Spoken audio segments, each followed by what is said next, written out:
दैत्यों द्वारा कच्छ को मार डालना और शुक्राचार्य द्वारा उसे जीवित करना। शौनक जी कहते हैं, राजन, नियत समय तक के लिए व्रत की दीक्षा लेने वाले कच्छ को शुक्राचार्य ने भली भांति अपना लिया।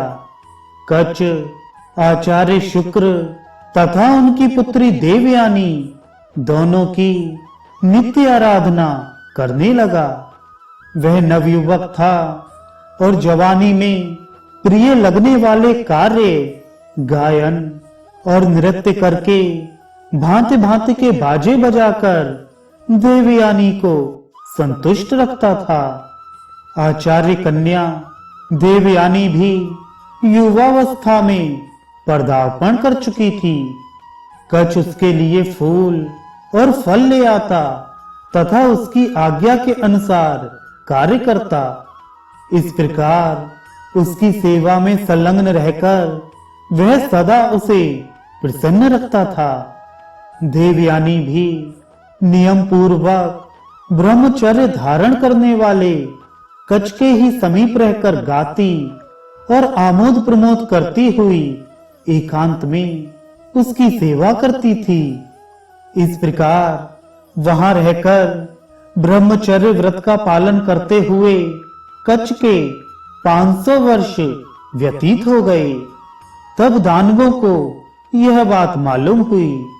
तदनंतर कच्छ को वन के एकांत प्रदेश में अकेले गौएं चराते देख बृहस्पति के द्वेष से और संजीवनी विद्या की रक्षा के लिए क्रोध में भरे हुए दानवों ने कच्छ को मार डाला।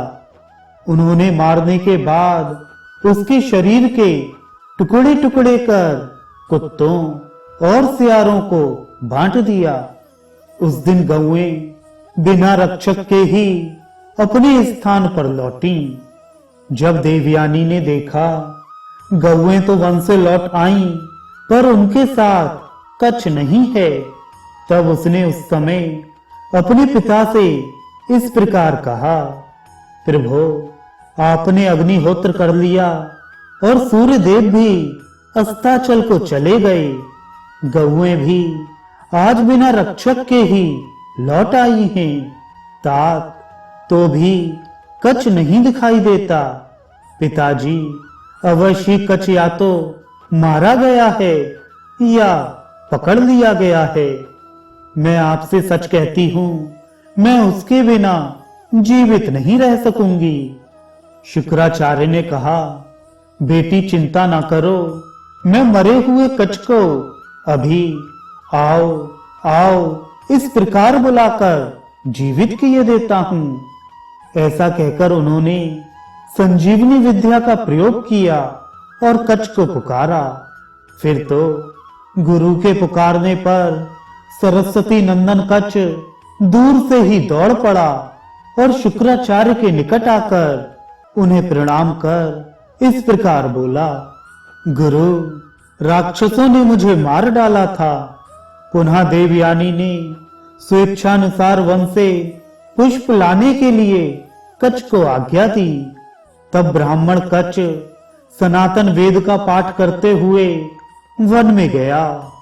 दानवों ने वन में उसे पुष्पों का चयन करते हुए देख लिया।